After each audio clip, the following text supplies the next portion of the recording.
recording to the cloud, I think it should be triggering a button on each of your screens saying, do you consent? And then you have to click a button to consent. Hey, computer consent. All right, I love it. Computer consent culture.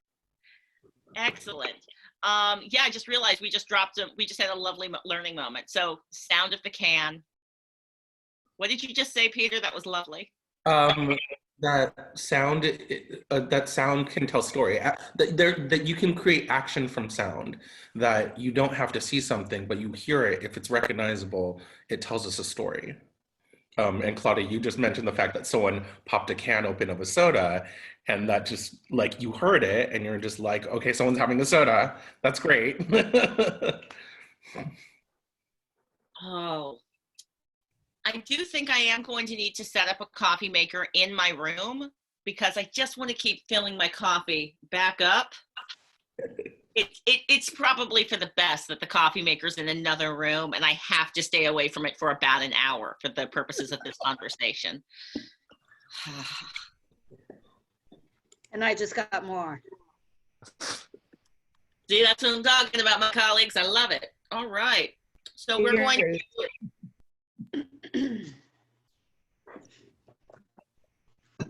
So I love doing the giving us like 5 minutes of actual being humans to enter into the space, but I'm also aware that we have a limited amount of time together. And we're doing that beautiful and complicated thing of collaborating across distance. So we're collaborating across from several different time zones. So I am going to get us started in the knowledge that we are recording this. So those who might join late will be able to watch the video and catch the introductions at the very beginning. We also wanted to have a conversation about how we are using time. So I love to have a decolonized, relaxed meeting frame for most of my gatherings. However, we are consenting to using time together in specific ways. So let's just say out loud, what time do we want this conversation to close? How much time do we have together for this conversation? Do we have an hour and a half, 90 minutes? I have an hour. All right, so I see someone saying they have an hour. I see someone saying 90 minutes. I think we started these things off being an hour and then it slipped into 90 minutes and it kind of stuck. So I'm going to maintain honoring the 90 minutes, but if anyone has to sneak out at 60 minutes, that's completely fine.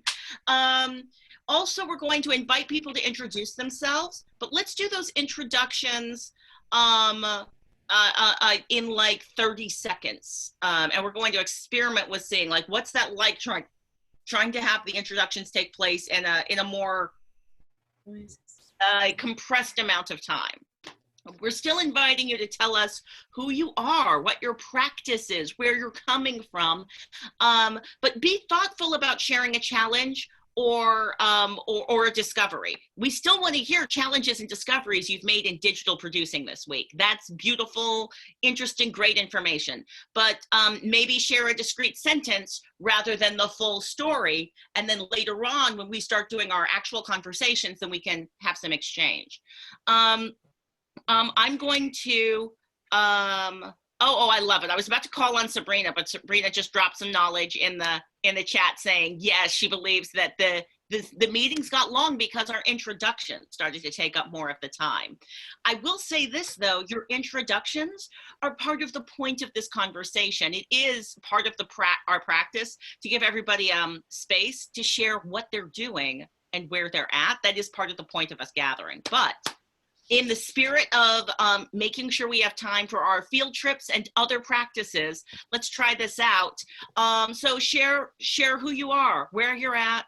As always, you are invited to do an access check-in to let us know if there's anything that can make this space more accessible for you. Since we're going to be timing, I'm going to ask for everyone to support in the timing. And at about 30 seconds, we're just going to put our hands up. And then we'll know it's time to move on. This isn't a, oh my gosh, you have to stop really quick. It's more of like a soft, hey, yeah, it's time to transition kind of a thing going on. We'll see what this is like. I'm excited to find out. So super fast, I'm Claudia Alick. I'm one of the organizers of this peer exchange session. I am based in the Bay Area, land of the Ohlone people. The people are still alive. This week I'm in a play, and I'm discovering it's very hard to be a performer in a structure that doesn't have a stage manager.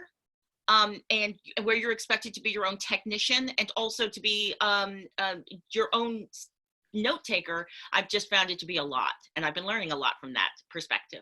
Check. And I'm going to say, go ahead, Peter.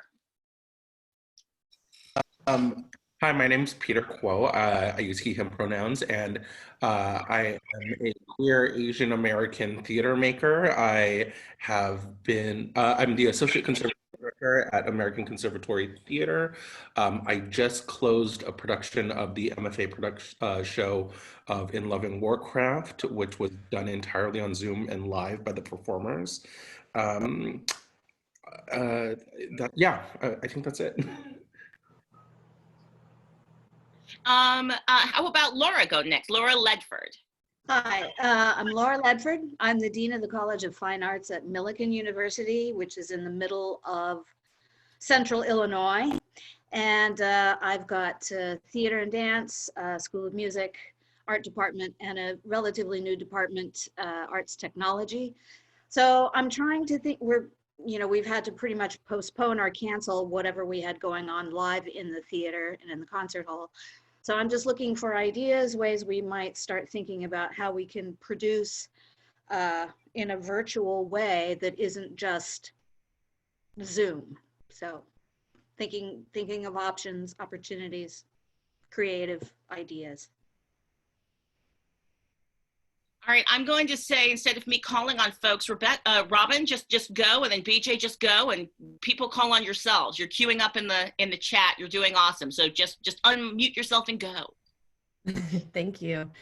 Hi, I'm Robin. I am she, her, hers pronouns. I live in North Bay area on Miwok and Ohlone lands. And I work as a teacher on Zoom. I've worked as an actor on Zoom. I haven't had the opportunity to work as a director on Zoom, but I agree with you, Claudia, that it is a challenge as an actor, just because there is a lot that we have to take care of. Tonight I have a performance with Playground, and one of the things that, it all falls on us to find our lighting, to find how we're going to put our scripts up, if we're going to have them on a computer, if we're going to have them on the side. They don't want to see the scripts. We have to figure out, besides like costumes, then props and everything else. And then on top of that, trying to figure out the character. So those are some of my challenges. Thank you. So awesome. We're experimenting with like a group thing. So at 30 seconds, when I put my hand up, I'm going to request everybody put your hand up, so that, because it's a little hard for us to see each other. So I think that might be, again, as a soft indication, it's time to transition. I interrupted the next speaker. Please go right ahead. I'm Rebecca Ennels, Artistic Director of San Francisco Shakespeare Festival on the occupied traditional lands of the Ohlone and coastal Miwok people, now united with the Southern Pomo as the Graton Indians of Greater Rancheria. I got to see a different MFA ACT performance last week, which was really informative, The Moors, and really enjoyed Graham Smith's radio play, and the wonderful video green show was done of that. Making some discoveries around OBS, open broadcasting software, and how it can be used to pull Zoom feeds into a much more interesting visual picture. So that's our TD is deep in that exploration. And I'm having kind of an existential dread day. So I'm a little anxious today. No particular reason, just the cycle has come around. So that's me, thanks. Thank you, Rebecca. I believe I'm next. Hi, I'm BJ, she, her pronouns. I'm in Brooklyn, the land of the Lenape-Hooking and Canarsie. I'm the senior producer for performing arts at BRIC. And a challenge that I'm working with right now is that I work in a lot of development, not fundraising development, like new work development, and we're pushing forward, and I don't know how to advise artists or carry them through this, and if they should develop new work for the virtual space or for the eventual live in-person space. And it's very confusing of how to develop new work right now. Hi, I'm Liam. Liam Gable. I use they, them pronouns. I am in Pittsburgh, Pennsylvania, Osage Land. I am directing a one-person show right now, and we're dealing with a little bit of that same question. It's slated to go up in February, and we're considering whether we want to just make it digital, since that's how we're rehearsing, or whether we want to go online. I'm also adapting a triptych of Greek plays for my MFA thesis at Carnegie Mellon that now will most likely be totally in the digital space. So starting to dream with a full cohort of designers about what scenic design and lighting design is going to look like in this kind of new space.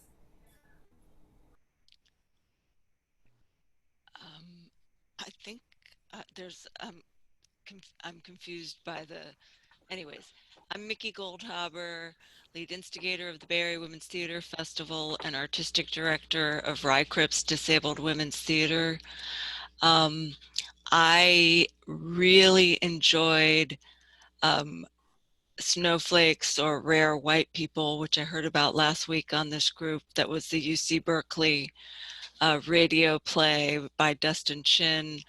I'm afraid it just ended yesterday, but and I just really, there's something for me about listening and not having to watch. I mean, I would occasionally look at the images, but I was able to like go do the dishes and listen to it and walk around and listen to it. I think that I, you know, have a little more space for that in my life right now than screen time. So I'm interested in exploring that. And I have not done anything more with the Classical Women's Theater reading series, and I'm sort of feeling like the people I've reached out to might not be up for it. So we may just wait. And I don't know, I woke up really sad today and really missing my beautiful production that had to shut down. And I'm sorry, but I just.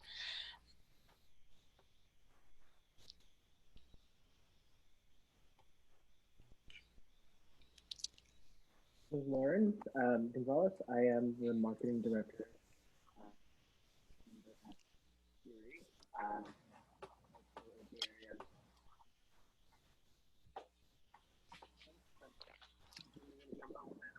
Can't hear you, Lawrence. Thank you. Let me fix that.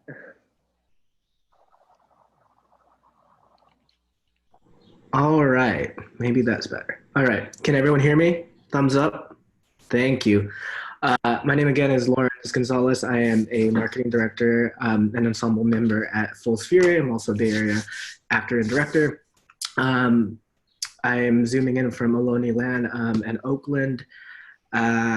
Something that I'm having challenges in is I've been in a marketing mindset. I've actually haven't really immersed myself in all the things that theater and the theater industry is doing through this pandemic. I don't know why. It might be just because I haven't taken the initiative to even just seek it out, or the fact that, you know, the messaging isn't there. Like I see some stuff, bits and pieces, but it's not something that I am wholly concerned of. And the media that I am consuming is not theater, but digital art and media, and music. But one thing that I did want to share and discover, just because this particular band, Tao and the Get Down, Stay Down, she just, it's on my mind right now. She released a new video and music video in the pandemic, and this one is something that she did about a month ago when the pandemic started. It's a music video through Zoom. I think it's really interesting, and seeing how we can make art through this platform. That's it. I think I'm next. Sabrina Hamilton, lighting designer, director, artistic director of the Co-Festival of Performance, coming to you from Western Massachusetts, land of the Pecumtuck and the Nipmuc peoples. My particular challenge now is that we are living in a really, really fragile time, and the person I had planned to instigate and all the digital offerings that I was working on, sort of the instigator for this that was going to lead to a series of events, is now dealing with severe family illness. So it's like, okay, I've been flexible and now I'm being flexible again. And it's like rolling waves of that, which is really hard. But the thing that brings me joy is thinking about, of all the people around the festival, who do we need to hear from now? And delighted to discover that I'm thinking of not just, sort of the more well-known performers, but also interns. There's some intern voices that I think could make some extraordinary solo work now. So thinking a little bit outside the box that way. I think I'm next. I'm Sabina. I use she, her pronouns.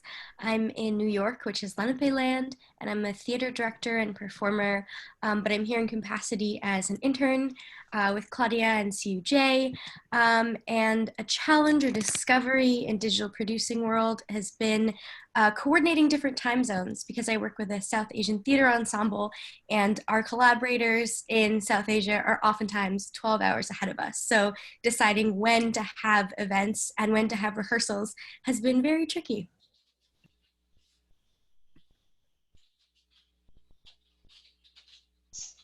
Seth is next.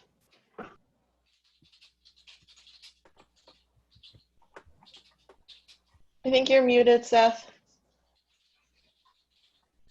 Good morning, everyone.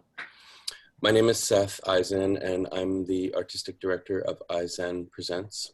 And we are a queer theater company in the Bay Area. And our work takes place on traditional unceded territory of the Ohlone people. And I go by pronouns of he, him. And we're currently working on a project that was supposed to be a queer history tour of San Francisco, live performance on the street, that takes people through neighborhoods of San Francisco. We've been doing for the past few years, and we were launching our new project this coming June as a live in-person tour, and we're now going to be doing it virtually. And so we're very quickly, putting things in order after sort of being on hold for a minute. So it's been a kind of intense time with the wheels having stopped, and then now we're just, full force ahead. Our challenge at the moment is just bringing on a tech director and trying to figure out the sort of time lag between live performers and live music and being broadcast and other people responding. So yeah, that's just something that we're working on right now and trying to figure out what the best platform is with it. Thank you. Hi, everyone. I'm Tiffany. I'm down in Arizona right now. I work for Valley Youth Theater.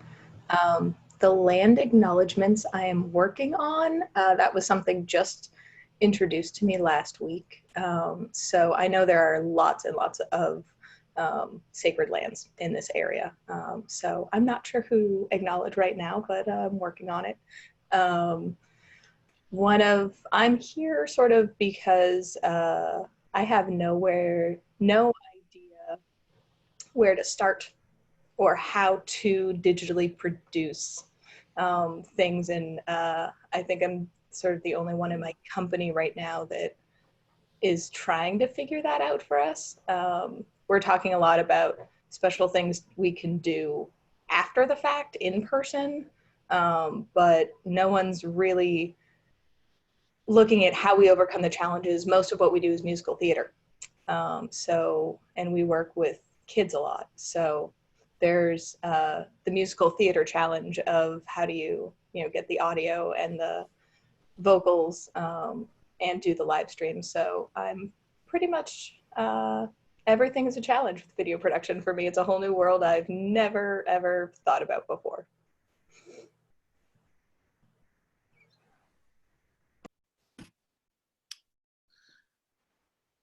think that was a check. Patricia Miller in San Francisco in the Ramaytush land of the Ohlone people.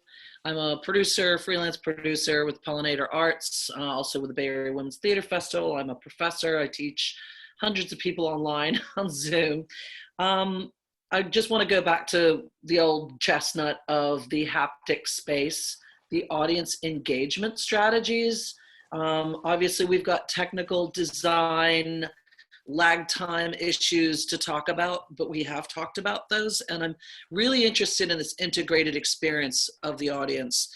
I'm also quite concerned about audience burnout, Zoom burnout, and artist burnout, quite frankly. I resonate with Rebecca and Mickey's sadness and the waves that we're all following. And I just want to sort of hold that personal space as well. Check.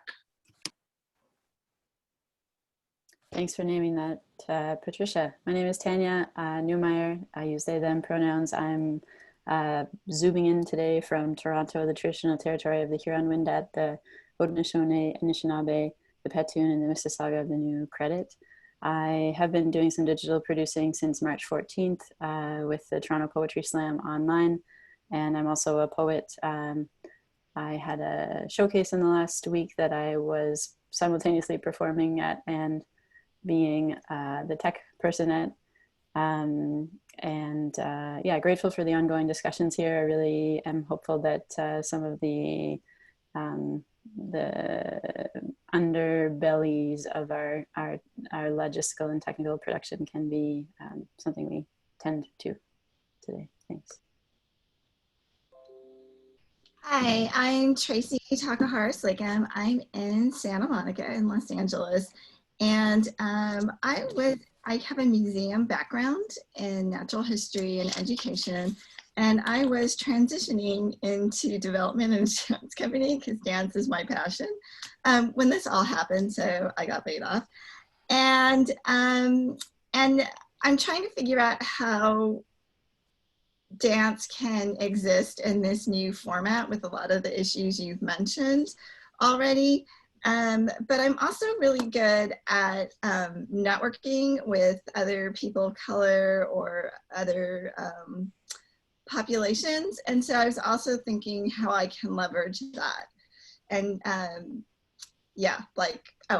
so my land is Tongva, but I think that's debatable for my natural history background, so I have to do more research.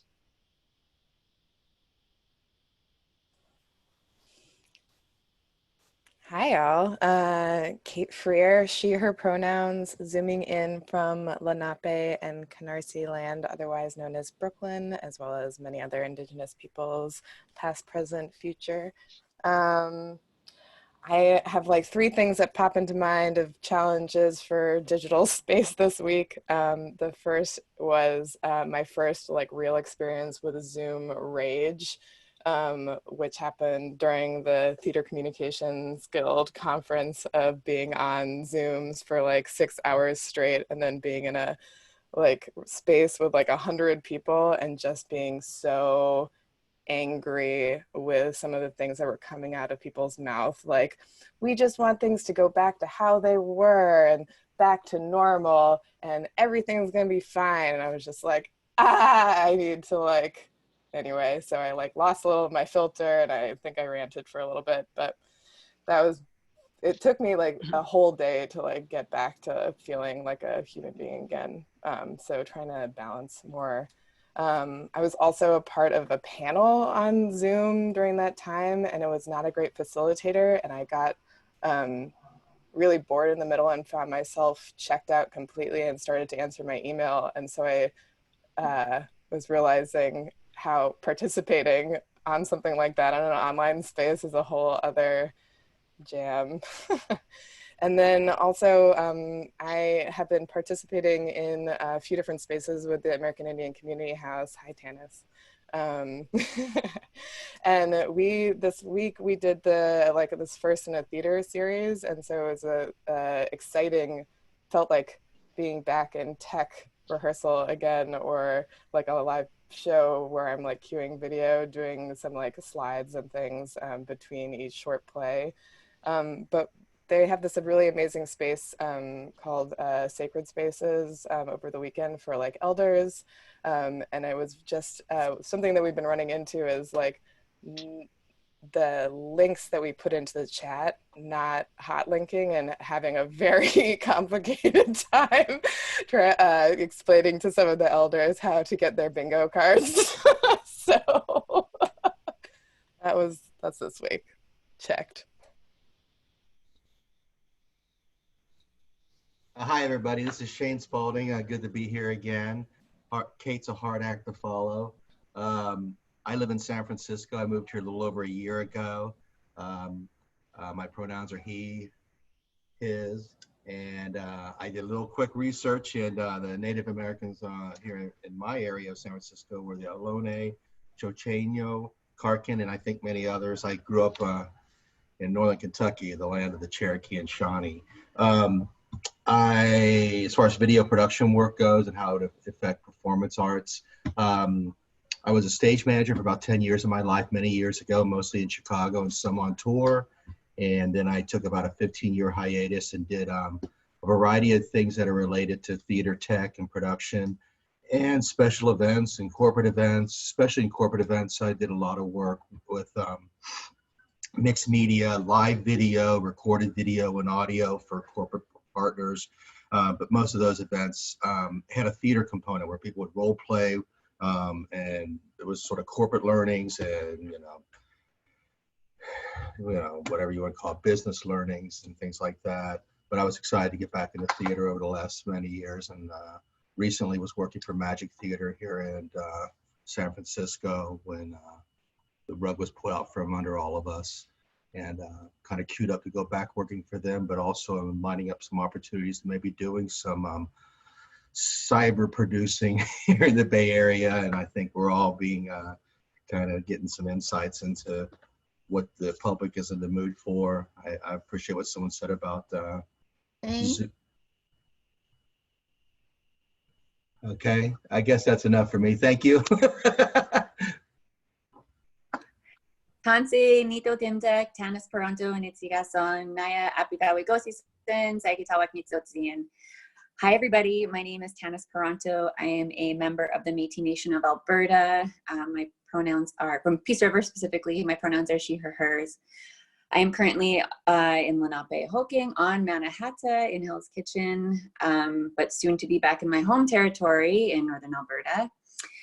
I am greatly appreciating and enjoying all of these land acknowledgements. Wow, as a Native person, it's just music to my ears. Yeah, Kat, that's my cat. She likes to join the Zoom. I am an actor and a film producer.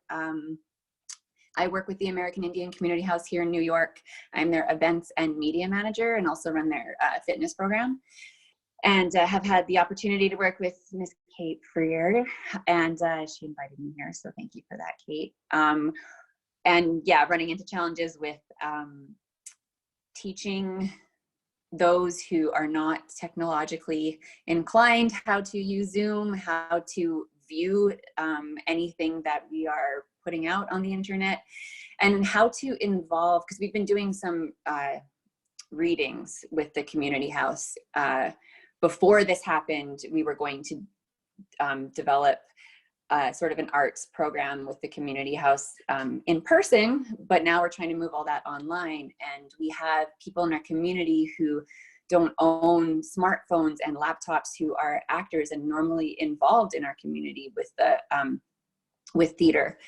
And they are running into challenges staying involved because they don't have the technology. So that's something that I'm thinking about now. Thank you for having me, and I have to pop off because I have another Zoom. I got my Zoom times confused.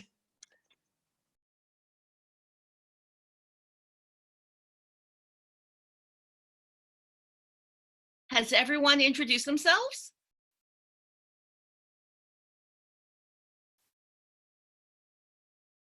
All right, I am assuming that that silence means everyone has had an opportunity to introduce themselves. So just transparently, my practice is often one where we're devising and modeling at the same time. So what did we just do? We just spent 30 minutes doing an exercise in, this is an alternate way of sharing power and leadership in a digital space, organizing ourselves. We just had over 40 people introduce themselves with a bunch of discrete packets of information, and it took us 30 minutes. So well done, colleagues. That was beautiful. And it felt like a magic trick that I was able to have myself muted and not do anything while that took place. That was beautiful and gorgeous.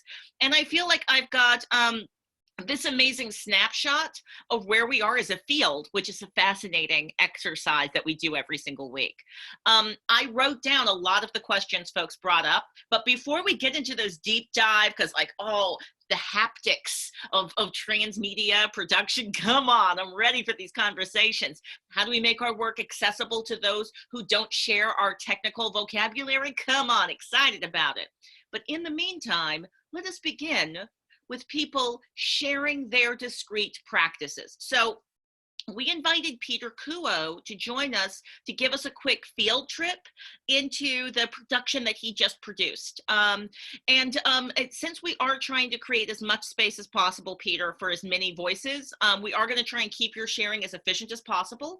But I'm giving the controls over to you. Please share your screen, unmute yourself, and share anything from your experience that you think would be useful for us to learn from. I deeply enjoyed being able to attend your technical rehearsal as well as hearing from others. Excellent. All right, it's all you. Go for it. Hi, yes. There's so much I want to say and share. And at the same time, I want to be completely respectful of so many people who are here who I think have a lot of ideas, and I'm really excited to learn from. I think one of the things that struck me just as everyone was talking was kind of hearing the difficulties and challenges people are going through, and my heart is with all of you. For whatever reason, I think we were able to figure a lot of those things out, so I'm hoping that what can be shared helps inspire some individuals.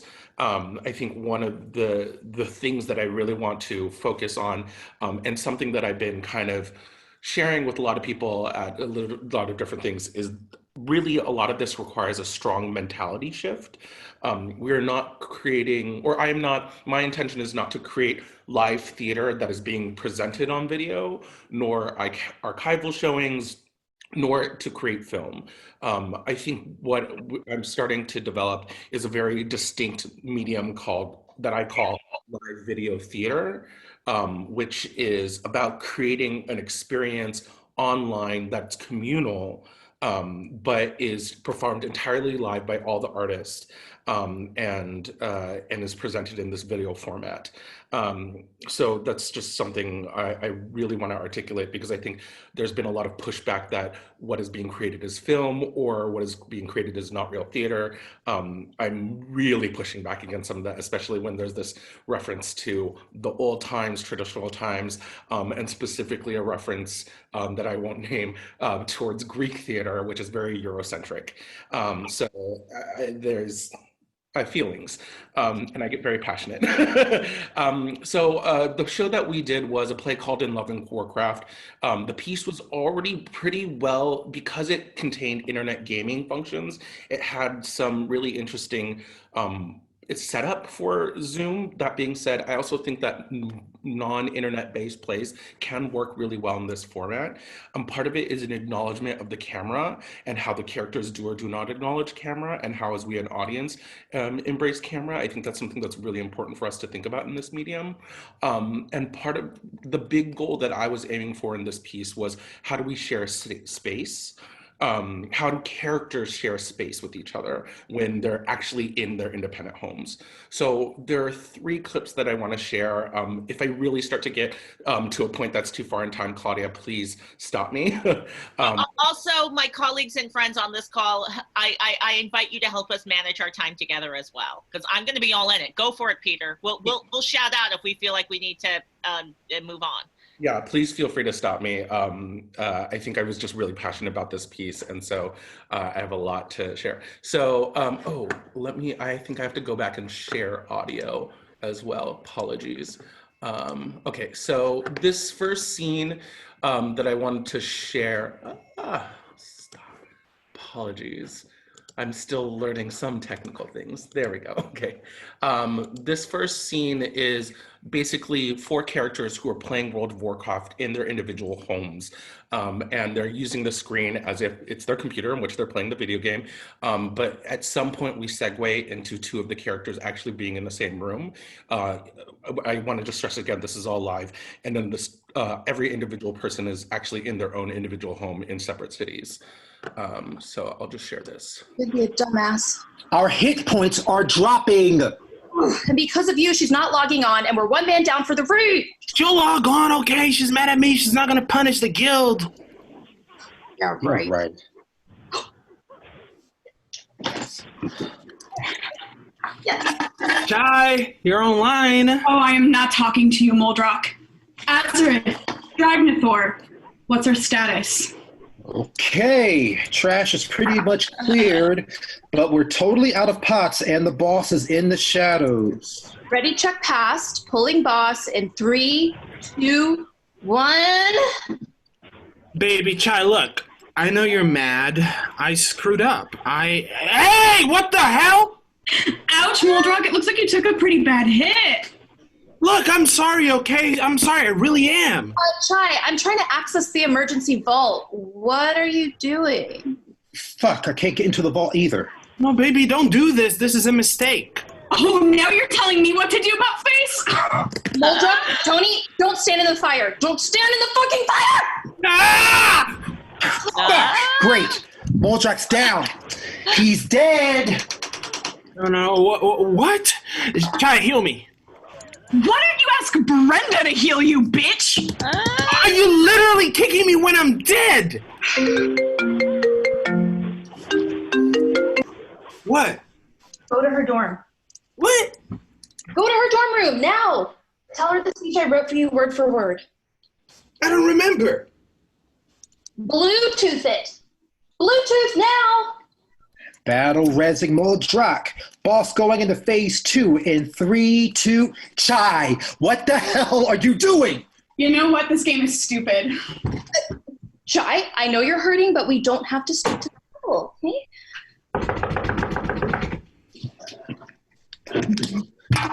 Baby, please, just hear me out. Ow! I screwed up. I screwed up. I did the one thing I swore I would never do. I hurt you. I did the one thing I swore I would never do. I hurt you. But I love you more than anything else in the world. I can't live without you. But I love you more than anything else in the world, and I can't live without you, Chai. You have been with me for 3 semesters and 600 hours of gameplay. That has to mean something, right?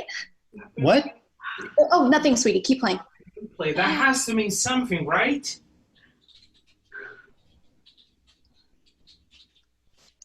Spicy chai latte! Spicy chai latte! Please take me back, my spicy chai latte.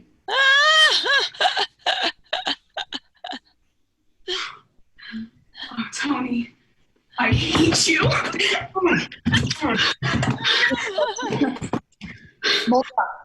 Tony. So anyways, that was the opening scene of the play.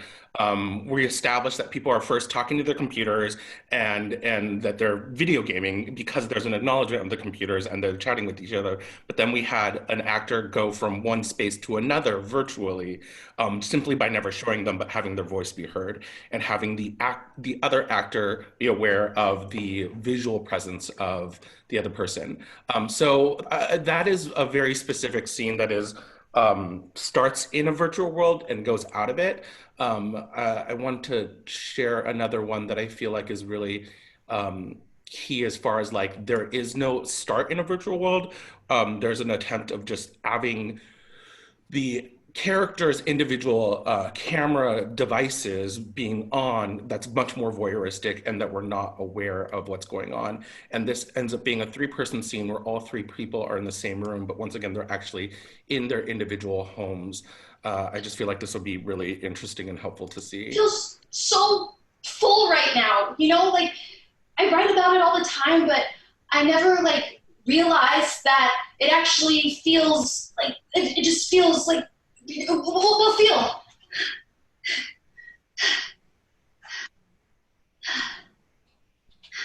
Okay. Let's get you out of these clothes. You know what I mean. You should take a hot shower. Okay, well, will you stay? I'll be right back. Of course. Okay.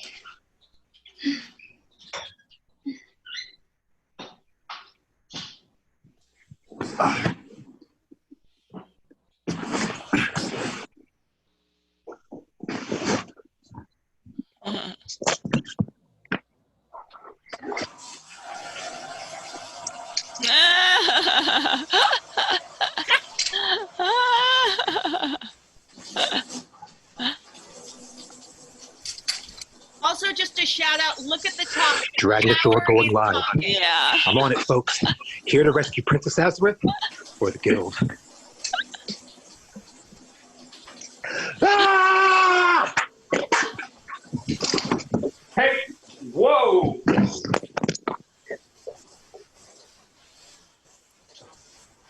What the fuck? Can I help you? Yeah, you can kiss my hairy ass, you sweet-talking ass face. Who are you? I'm Evie's boyfriend, fucker-tard. What? We're soulmates, you douche pervert. Wait a minute, what? You stay the fuck away from her. That's up to her now, isn't it? Oh my god! No, get out! You're naked!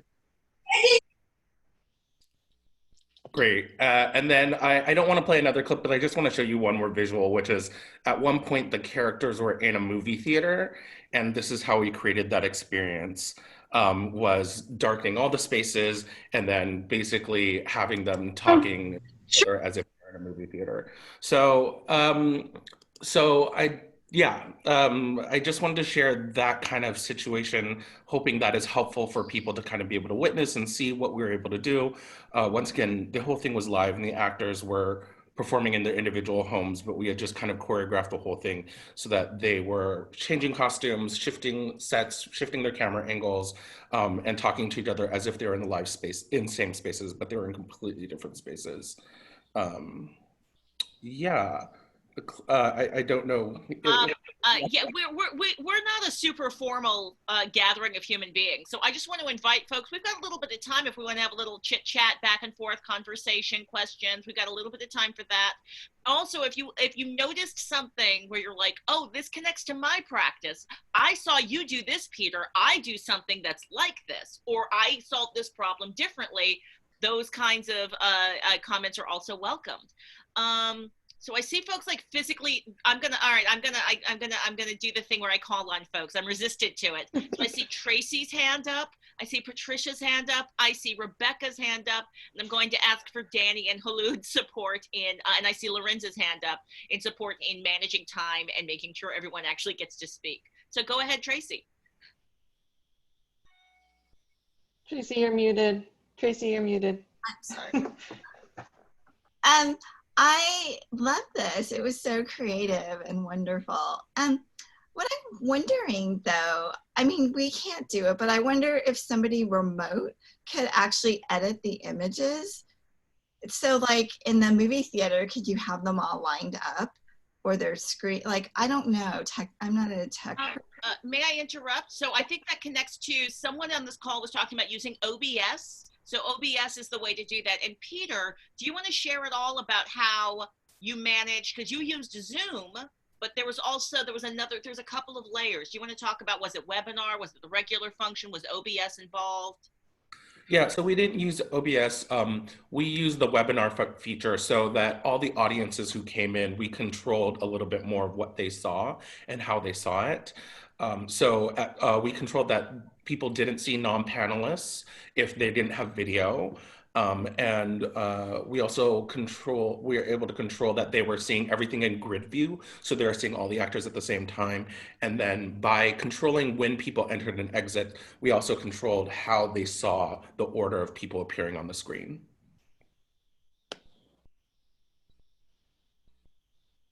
Someone asked in the chat how much rehearsal time.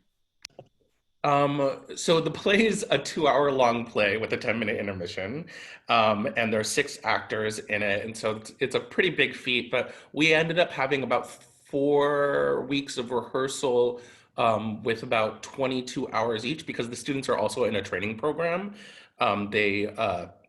They're taking classes from 9 a.m. until about 5 p.m. and then they go to rehearsal with me from 6 to 9, Monday through Friday, and then a Saturday we have a long rehearsal day.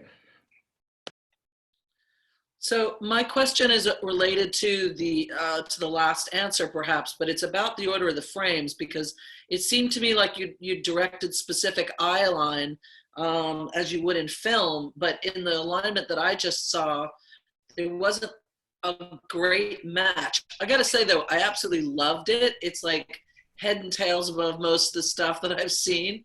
That's the first thing, but I am wondering about how you could be more specific around the framing arrangement. So, right, I was actually very intentional to make it off. I think that very first scene, well, let's see, I can share images, I won't play video again, but in the first couple of scenes, you can see like this one is, we have 2 people who are in the same space, but again, different spaces. We just simply have the same poster up. And it was framed off because we wanted to make sure people were aware that we are using we intentionally were asking people to view through their individual characters' devices. And those devices are placed in different ways and in different places so that there was a little bit more freedom. I've seen others who have done virtual backgrounds that line up exactly. And in that case, you do have to control the camera a little bit more. There was times where I would ask students to dolly the camera in or out just so that their perspectives were exactly the same. But because of the amount of movement that we're doing in our show where people were picking up their videos, they're actually picking up their computers or their phones and moving them around, to get them to line the shot up exactly wouldn't have been easy. So it actually helped establish the audience so that they knew that they were looking through people's devices, and eventually got to the point where we were having them move around with those devices, and it didn't break a convention, it was establishing one. Thank you. Fantastic. I'm gonna lift up a couple of things from the chat. Seth Eisen asked, could you talk about facing and how actors and audience see the same thing? So I think that's a little resonant with what you were just talking about, but Seth might need to voice his question for more clarity if you've got a follow-up for that. And Tracy had asked what were the reasons behind these choices. I will share this as an audience member viewing. I did notice that in the communications vocabulary you were using TikTok vocabularies. So the way the actor was acting, her cadence, her energy was TikTok energy, as well as a TikTok camera angle. So I was viewing this not only like you had like voyeuristic camera angles and voyeuristic viewpoints, but there were also stylistic viewpoints that I noticed as well, which was interesting. Yeah. So Tracy, I'm not sure exactly, oh gosh, and also folks want to know about Zoom backgrounds. All right, so that was 3 gigantic questions. Peter, go for it. Answer any of them or one of them. There's a lot happening in the chat. Yeah. So in the very first thing I will say, like, the trickiest tricks but easiest tricks to figure out was that if you personally have your video on, you will always, if you go from a Western reading style from left to right, up to down, you will always appear in the second chat box.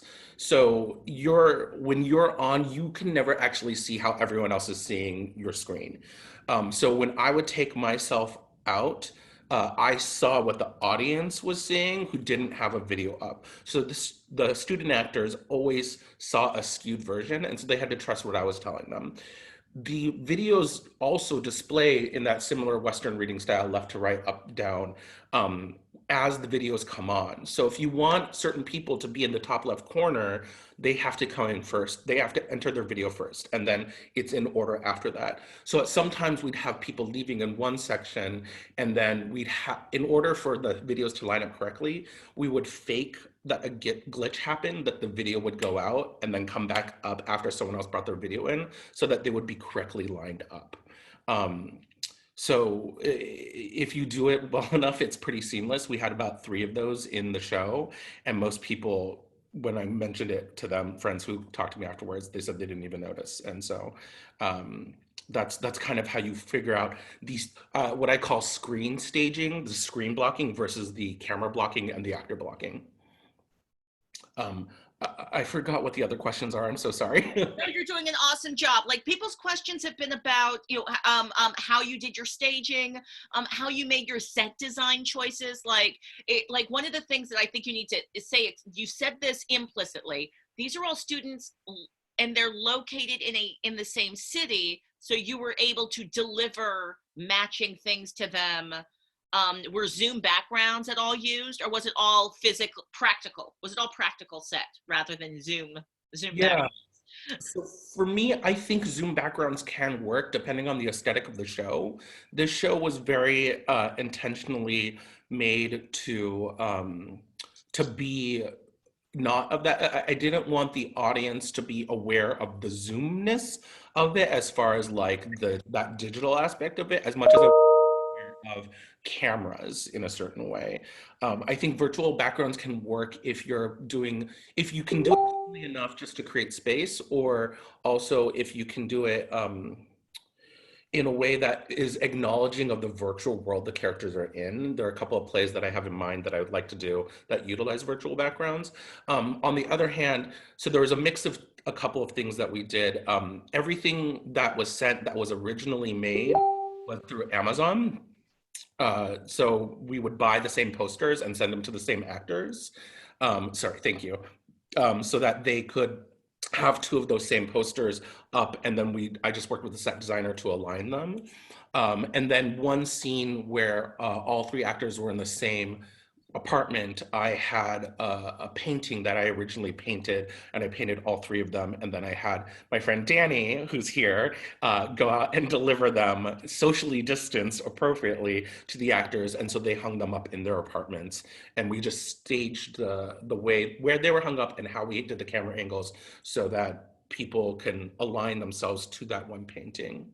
I know that we would all love to keep talking, keep asking questions, and keep exploring this specific production. Thank you so much, Peter, for sharing some specificity of your practice. It is useful to us as we're doing our own separate and distinct projects that are definitely sharing pieces of your practice.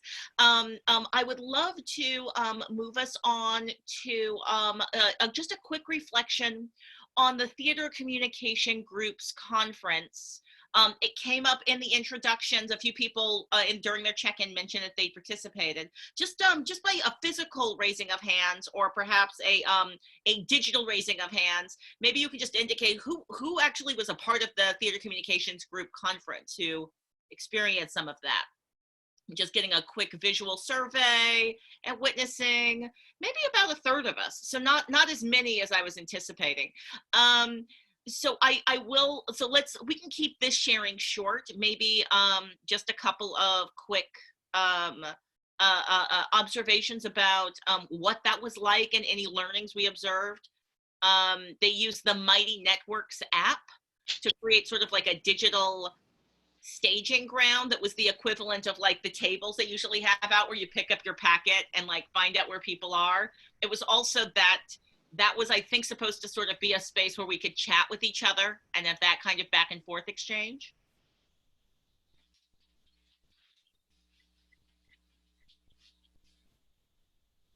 Anybody just want to talk? I see people with hands up. Peter has their hand up. Let's see. I can't tell. Robin had their hand up. I'm down for anyone just to unmute themselves and start speaking. Go for it. Let's see what happens.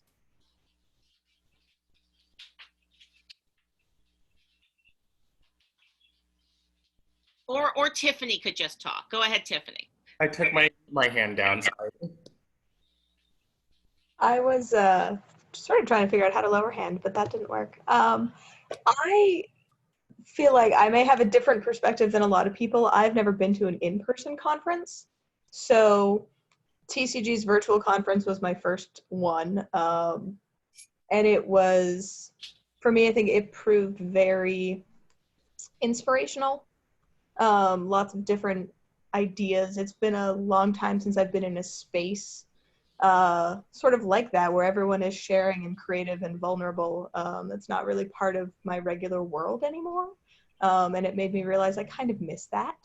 I've been in a very different position the last 3 years than I have been years prior to that. So reconnecting with more of the creatives in the industry was really great, and it provided a really great networking opportunity. I think, yeah, I see some familiar faces around here for sure that I think I've reached out to on LinkedIn and Facebook and things like that. I thought it was a good setup for me. I liked how they had the different groups and different events, and then there's also that sort of central gathering place in chat and messaging opportunities to reach out to people directly. So for me, it was a good 3 days and a good change of pace in this pandemic world. I will share this. I learned something. Normally during a conference, my practice is to wander the hallways, grabbing theater people from all over the country and be like, hey, I'm working on this national project. I'm going to download it to you really, really fast and ask you to join me. Excellent. And then I do that all over, and that's how I kind of produce my work. The algorithm stopped me from doing that. I had the same message. It was a copy-pasted message. It was welcomed and accepted by the 4 people I private messaged it to. And then the mighty network shut me down because they said I was spamming, and they said I was a bot. And so then I had to go through several layers, and it delayed me being able to regain the ability to enter into the stream of communication for a full 24 hours. And then it happened again. So I found out that I could not send I couldn't send a copy pasted message privately to people. I could only post it publicly, and hopefully somebody would see it. So I found it to be, I was not super happy with my engagement in that digital communication space. Anybody else want to just unmute themselves and talk? I'm gonna just say, go for it.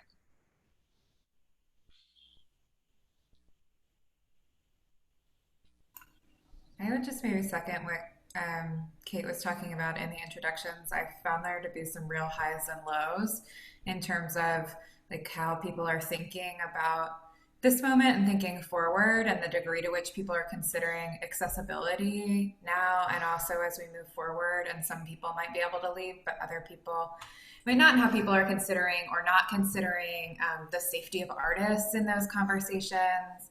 I think that it was heartening to see that some people were, but there was also a lot of really people in leadership that seemed to be dismissive of those concerns. So yeah, that was kind of my dominant experience, was riding that roller coaster.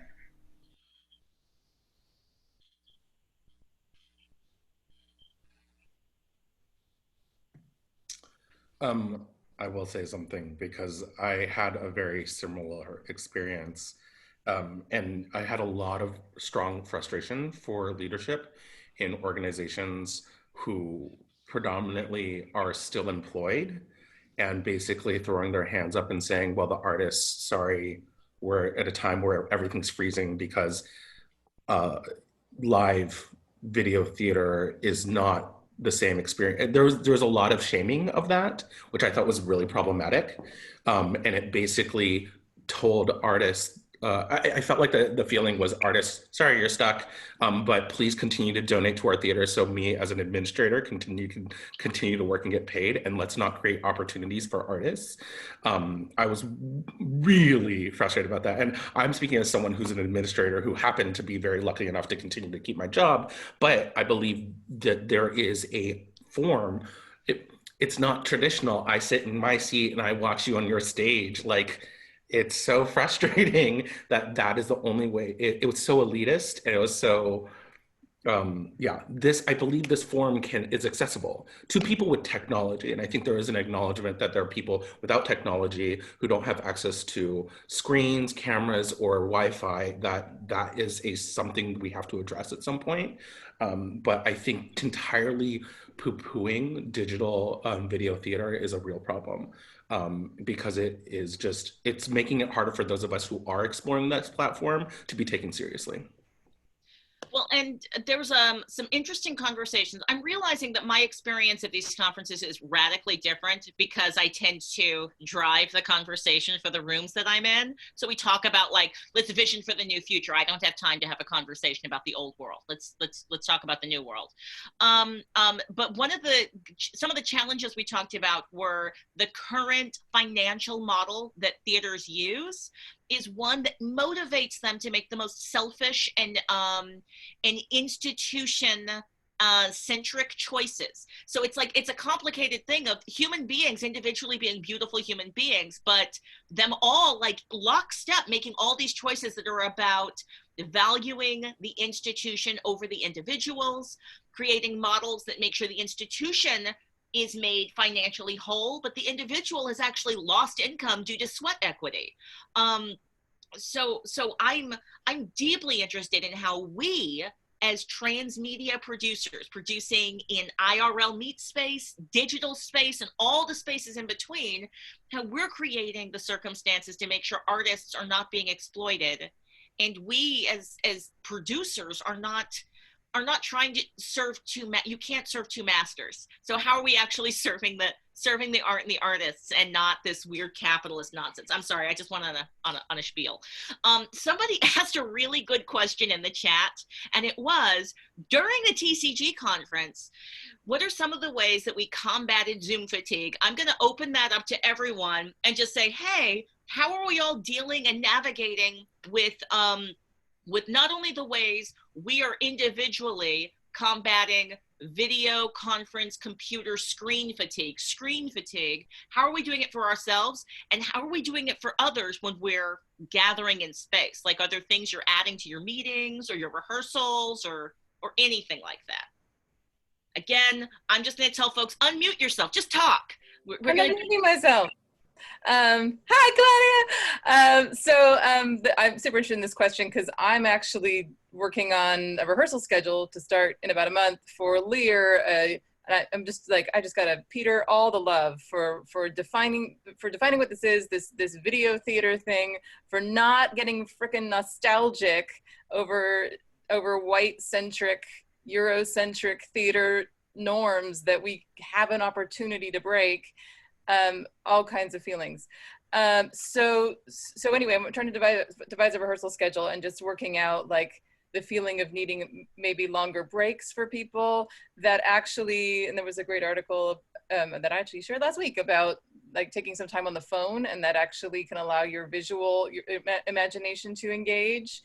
And so that's been starting to practice that, like just in the beginning it was like, we'll zoom, and then we all got whoo. And so now I'm actually deliberately saying we're gonna have a design meeting on the phone so that we can all just hear each other and focus on that. So and thank you, I see Tiffany is writing some responses, I appreciate it. So that's, we're trying out 2.5 hours in the morning for rehearsal, and then like a 2-hour break, during an hour of which would be just for yourself, an hour of which could be used for some phone conversations, and then another 2.5 hours in the afternoon of Zoom. So that it would total 5 hours, which is, you know, way actors are used to maybe having 7 or 8 hours of rehearsal per day. So it's less, but we feel like they're still going to be doing work on their own. They're just not going to be on a Zoom doing it. So that was, I'm just curious, is that feeling like it's too much for people or not enough for, yeah, that's where I'm exploring right now. All right, folks, keep talking. Also, feel free to voice the things you said in the chat. I saw Shane put the hand up. Come on, go for it. Unmute yourself. Speak it out loud. Thanks, Claudia. You're awesome. You know, I was thinking about this whole issue of Zoom fatigue, and it reminds me of something even back like when I mentioned in my intro that I'd worked on a lot of corporate events where we were using early versions of web media and ways to log in and have corporate meetings and corporate long day conversations.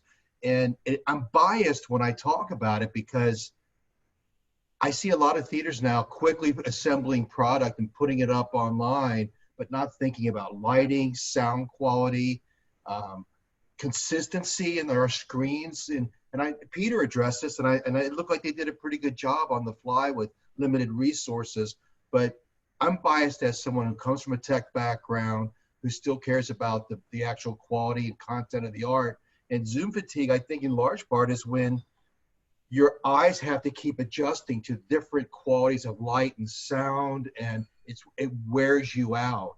But the upside of it is again, like thinking watching Peter's piece just now, like that first scene, it's a dream for every audience member to see all four faces that close at once. Like that, I mean, how you're sitting in the theater right now with I'm sure you have a background up, Claudia, but blocking a scene is such a nightmare with 4 or 5 actors when you wish every audience member could see at least one of the 4 faces and read the reactions, but to watch all 4 faces at once is it's fantastic. But we have to really think about, like, if someone's going to watch that for 4 hours, they're going to wear out if it's jaded and not well done. So I'm rambling too, but thanks.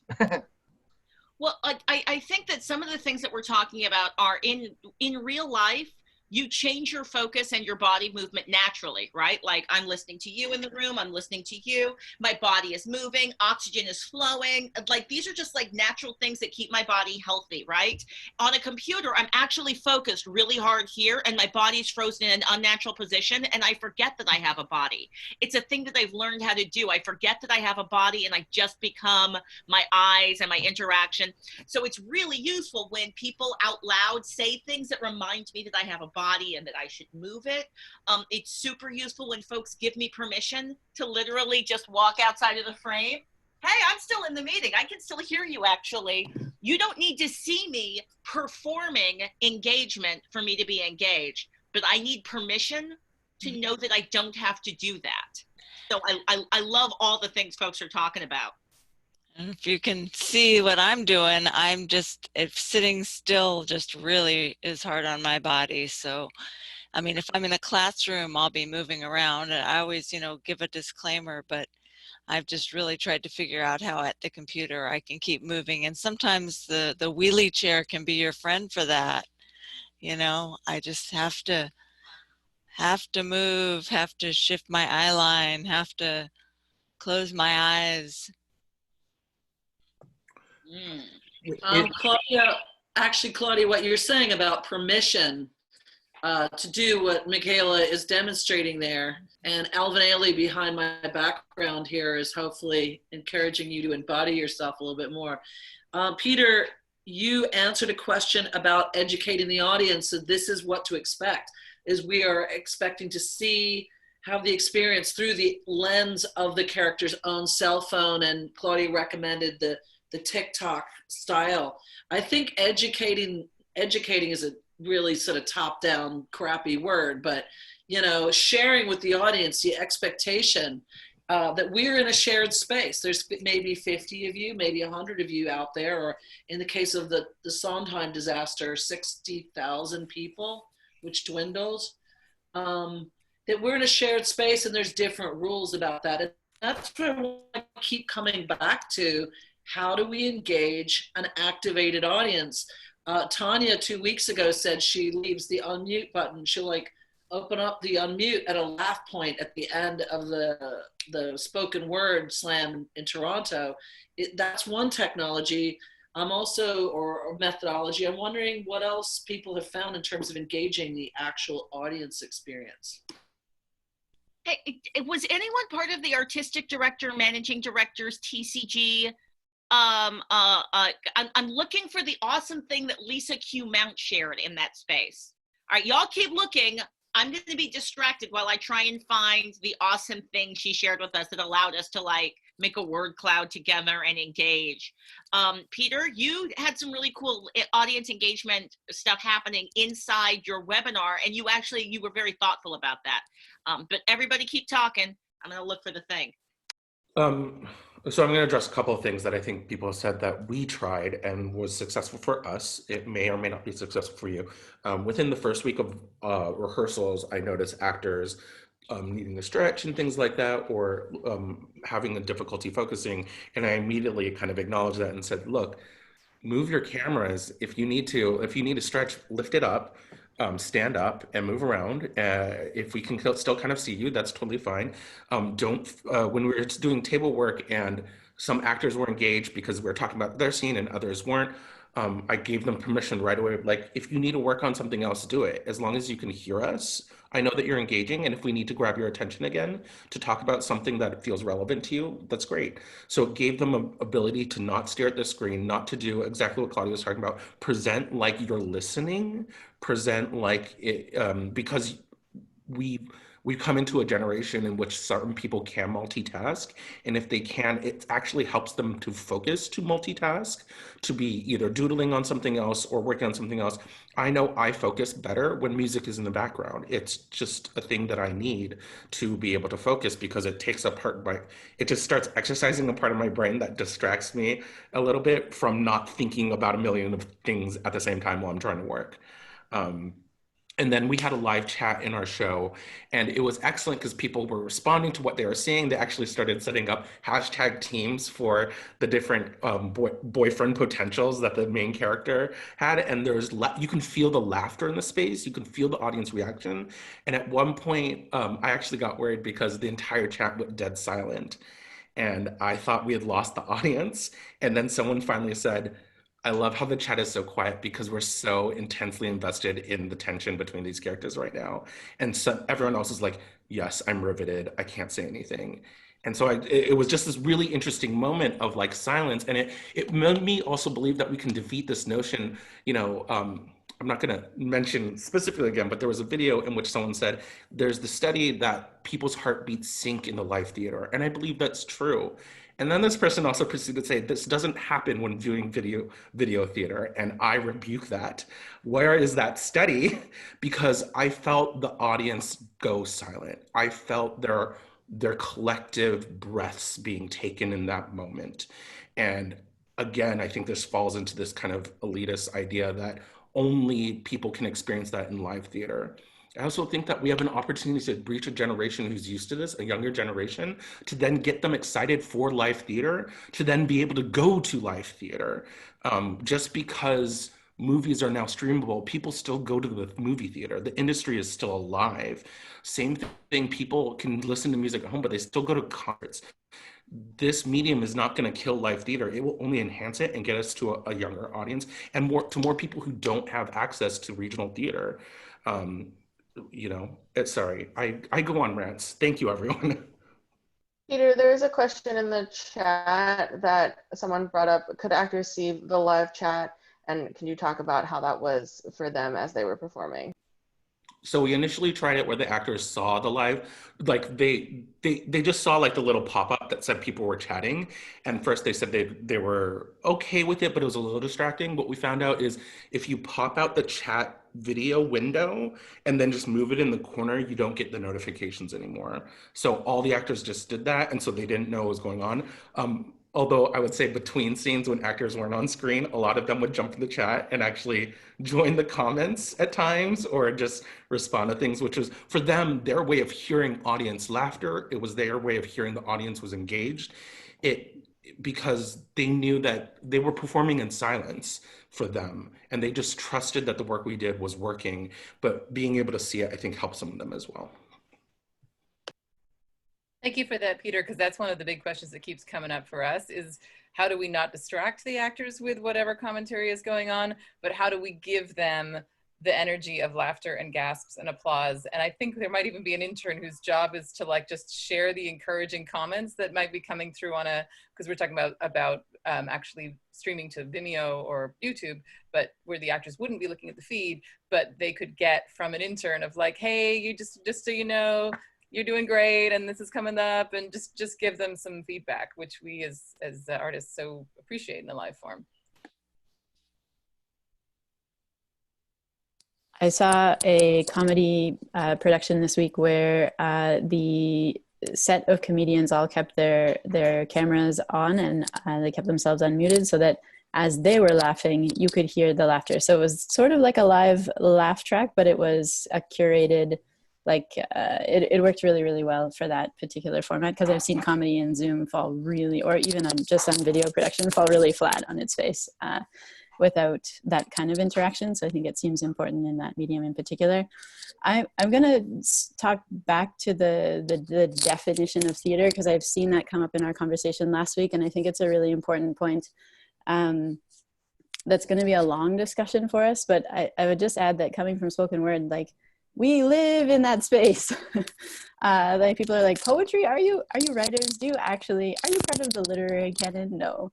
Like, are you part of the theater? No. Are you storytellers? Yes. But you're yes and no but, yes and no but. So I feel like there might be a space that is kind of unique, that finds its own audience and does bridge into other audiences. So I'm really excited about what Peter is saying. And for me, this digital engagement is about creating a more specific new space that is highly accessible for folks who can't necessarily access physical spaces for a multitude of reasons and still won't be able to, like I think maybe Kate was saying.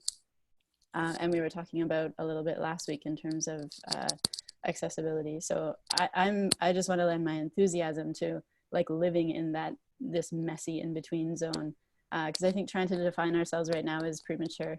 Trying to do new things, experiment, collaborate, like all of that is really, really helpful and builds on what we have, which, we need each other, in order to do that and to move forward together and, through having richer conversations. So, yeah, I'm grateful for that, Peter. Thanks. I just want to lift up both what Tanya and Peter are saying. I think that going to the question of what theater is, I think it makes me think about like all the times people think like what space theater should inhabit. There's this notion, especially in Western theater, that it's this proscenium, but theater can happen anywhere, right? And what is this idea of like performativity and performance? Who holds those definitions and who holds the power to define what theater is? And I really want to lift up the work that Peter's doing and kind of the philosophy, because I think it's using this YouTube generation and digital and internet child philosophy. And I think, for me as a young person, as someone who's kind of like been in both growing up in the internet world, but also apart from that, because I grew up in the 90s where internet was still in its infancy, but there's younger folks who don't know a world without internet, right? So I feel like as a millennial, like for me being as a late 20s person, I know the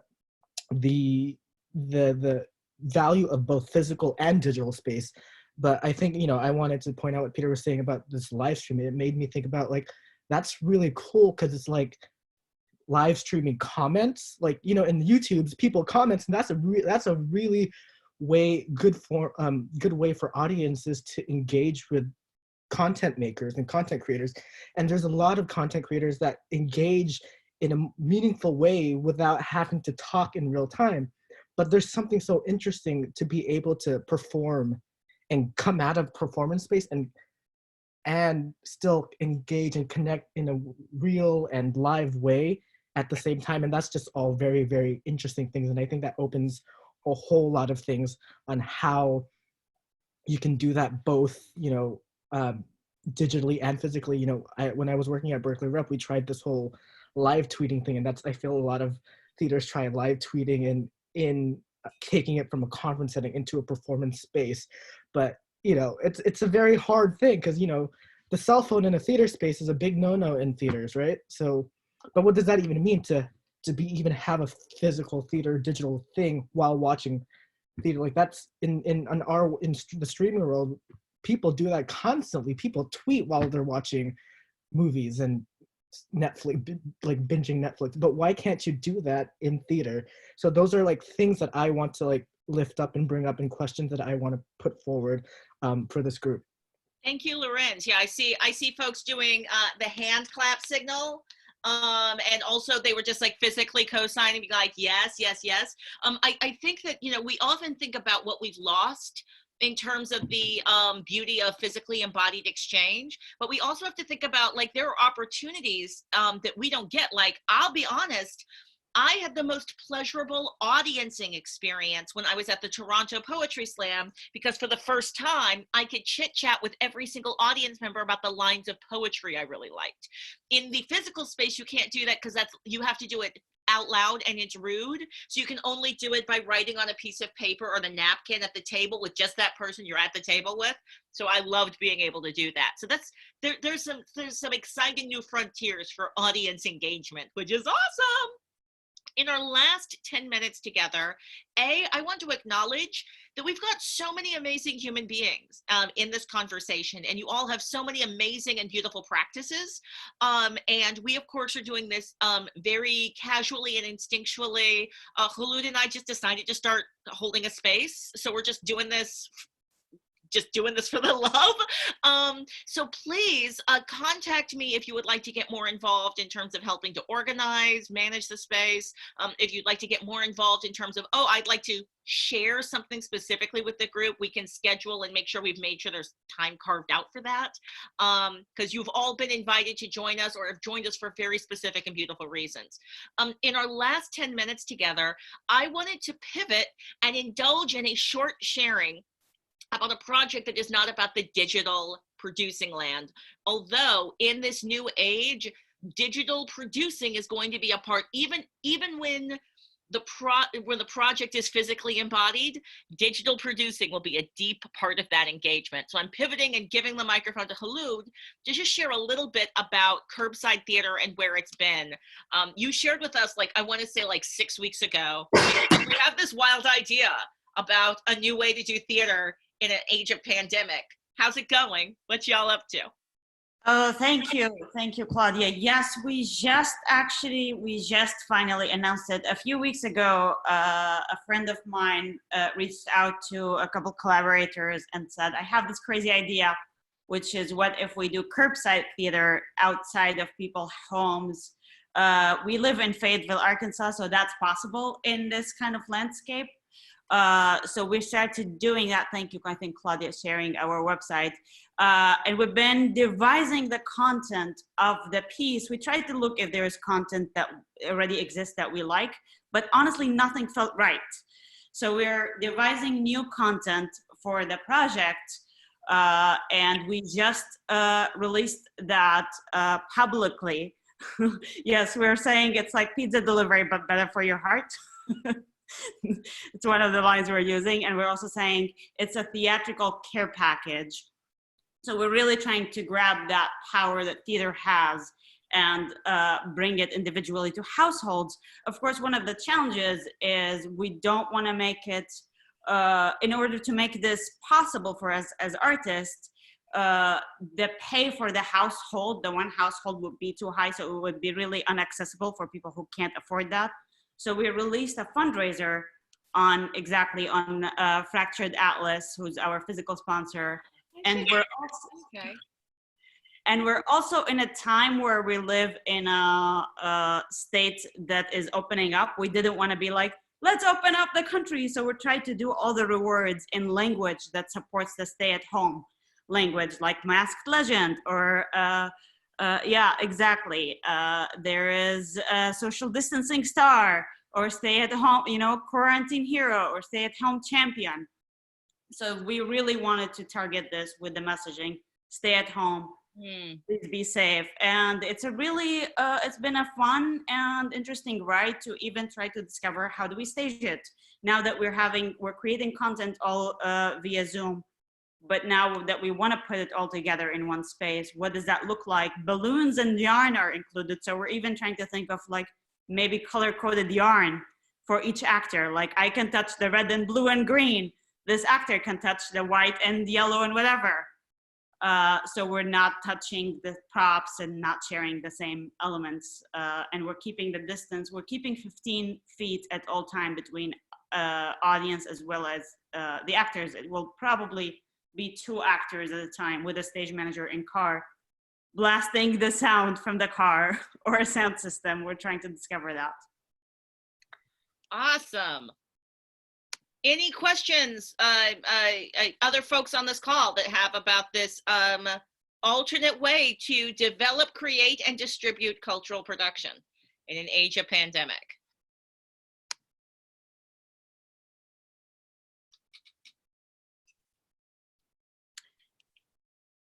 One interesting discovery we're running into right now is people, for example, saying like, yes, let us know when they're available to sign up for this, but can we bring this for the whole, apartment complex that we're trying to also figure out how to do that if possible. And maybe there is a way to do it for a nursing home or assisting living situation once we have once we get the funding where we want it to go. Yeah. All right, Tanya, say out loud what you just shared. Oh, there's an online version of this format that a friend of mine, Janice Jolie, was involved in. So you can check it out. One-on-one theater was their concept. So coming to your virtual door, you book a time slot. They ran a 24-hour theater festival. And I actually need to chat with her about how it went, but it was a really innovative concept and, established artists. So you can see the screen here. I guess the way that they handled the format was you could pay ahead or tip after, but there was no charge per se. So it's kind of a spirit-raising thing. This looks like it was all online. Is this all online interactions, or was it physically embodied? They'll come to your home to do a show, or was this all? I think it was online? all online. I love this. The like micro. How would you even describe this? Like micro theater into the audience of one. I love this. Yeah, I guess I think of it as coming to your virtual door, but they called it one-on-one theater. Well, it feels like both curbside theater and one-on-one theater are doing something that's a little radically different in terms of the relationship between performer and audience. It feels a little anti-capitalist. Like the reason we have to have such huge audiences and such tiny, it's because that's how the math works. I just. That was exactly the goal. And that's why it's 30 free shows for whoever this reserves first. Fascinating. There's also someone who's doing something with letter writing, and they've been, Callie Quinn has been sharing their practice on the Facebook, the Transmedia Producing Facebook group. I'm just fascinated by all of these different alternative ways for us to create work and share it. So bringing our engagement today to a close, as I've revealed quite transparently, we just started doing this, like, let's just like create a space and start sharing. Because we've been doing it for a couple of months, we now have a couple of months of like incredibly smart ideas and practices that have been shared. So we will be gathering this together into a discrete digital space that you will be able to visit so that you'll know where to go, because organizing this all through Facebook groups has stopped making sense since this is no longer a Mayfly thing. Thank you all for joining. Please feel free to drop whatever awesome science you're dropping in the chat. Feel free to also drop it into the notes, and we will be following up and sharing everything via email in the next couple of days.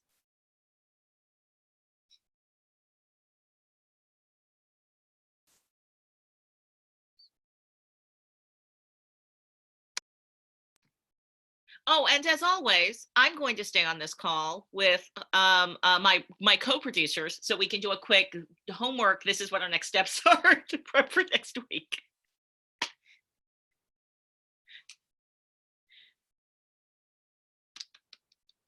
Oh, I love all the smart human beings. Ah, beautiful, beautiful, brilliant producers all over the country. It's so, yes. Tracy, the answer is yes. We can get you copies of all of them. They're all on YouTube. We'll figure it out. Sabina, we got a project.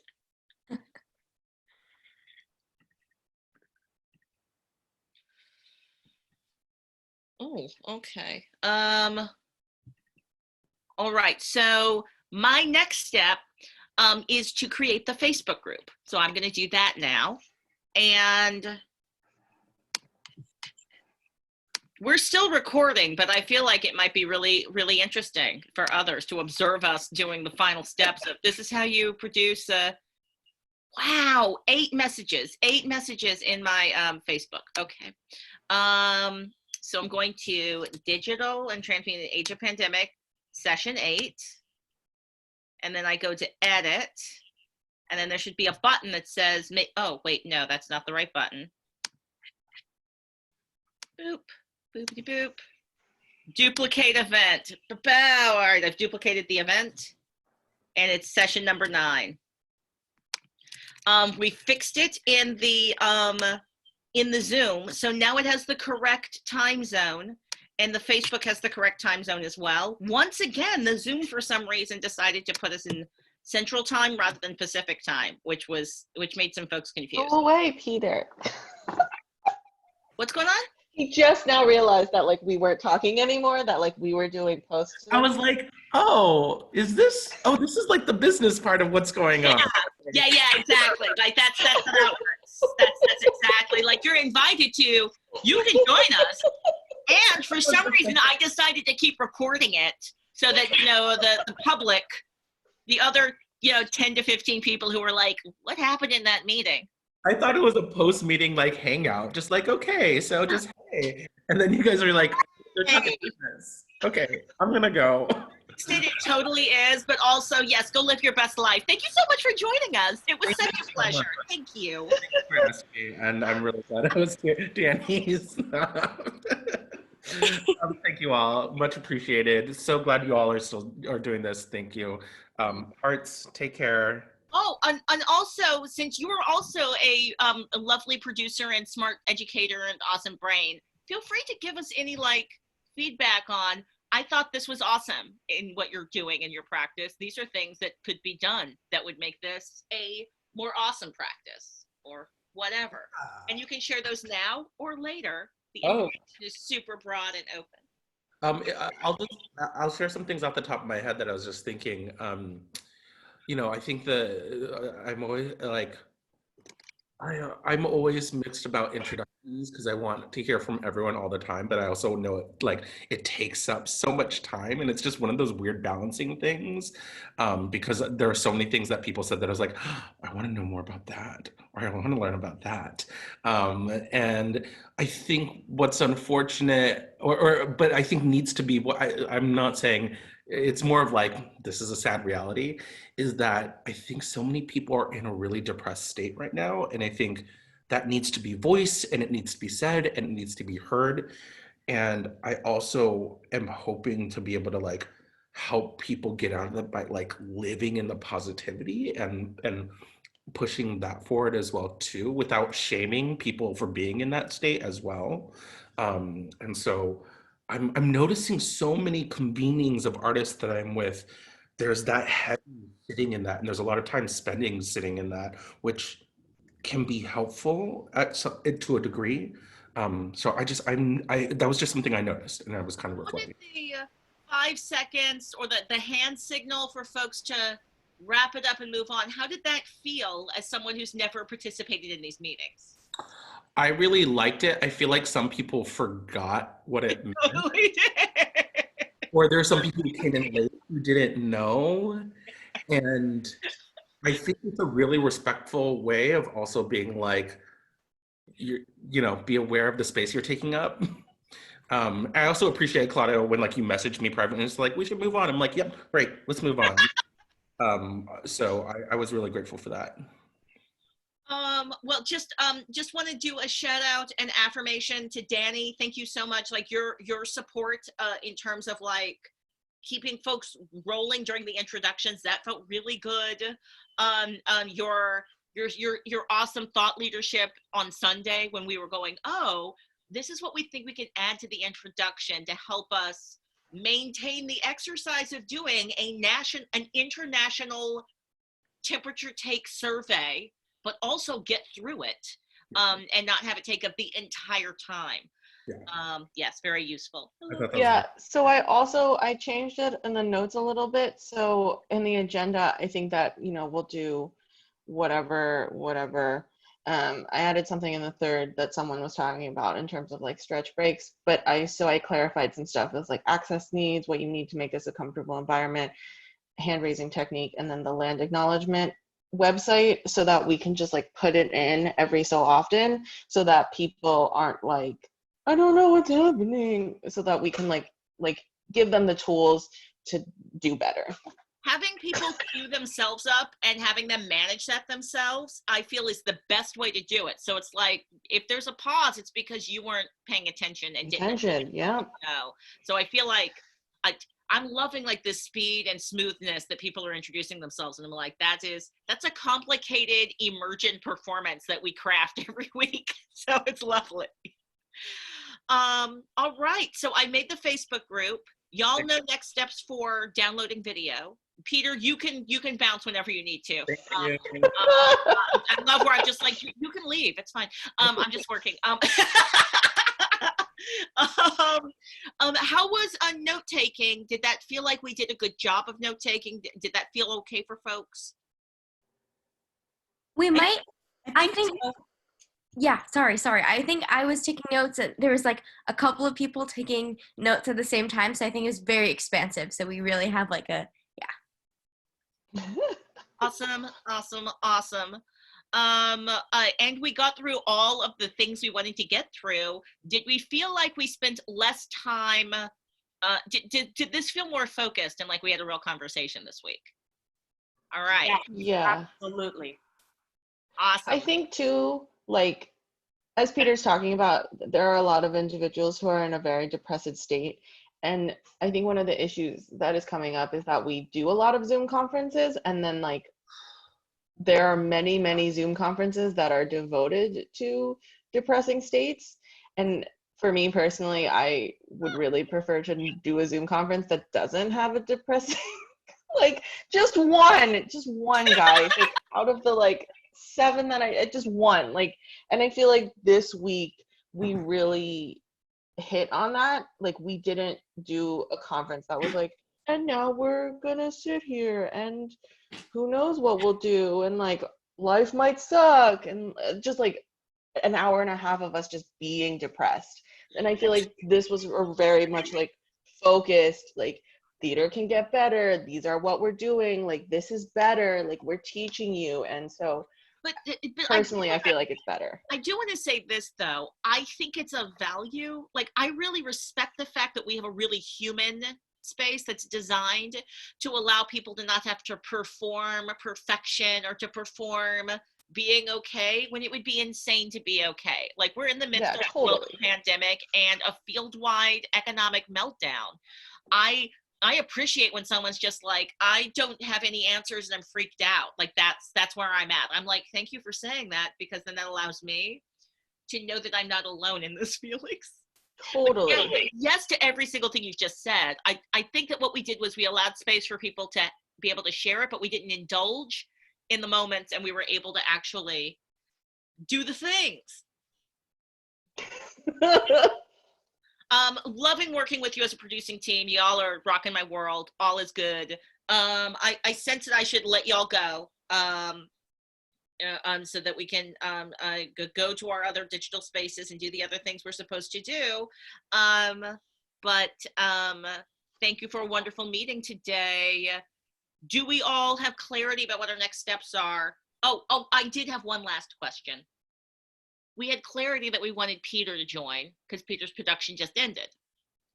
I did a really loose, I don't know if my invitation actually had clarity. I was trying to invite people who were in today's meeting. Please email me if you would like to be a field trip.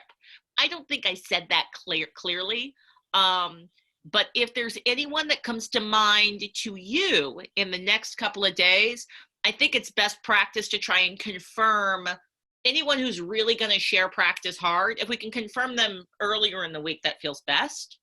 I didn't have anyone in my brain. Yes? Well, so I think we should start, if you're okay with me suggesting this, I think we should start next week talking more about curbside theater again. and like delving into that a little bit more, and maybe like because then I think Tanya would talk more about like security camera theater practices and one-on-one.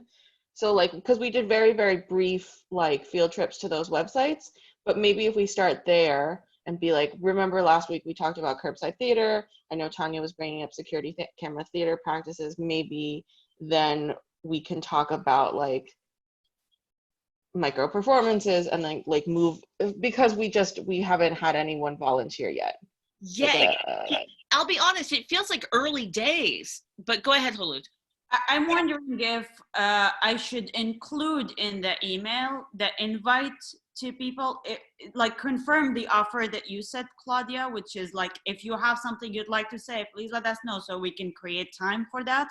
If no one offers anything, I'm happy to jump on the curbside theater, but I feel like I want to give the space to others.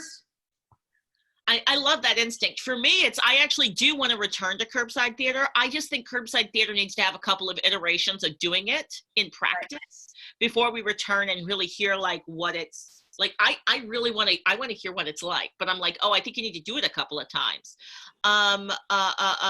But we had Brick on it as part of the conversation today, and I'm like, I would love to hear anything about what Brick is doing.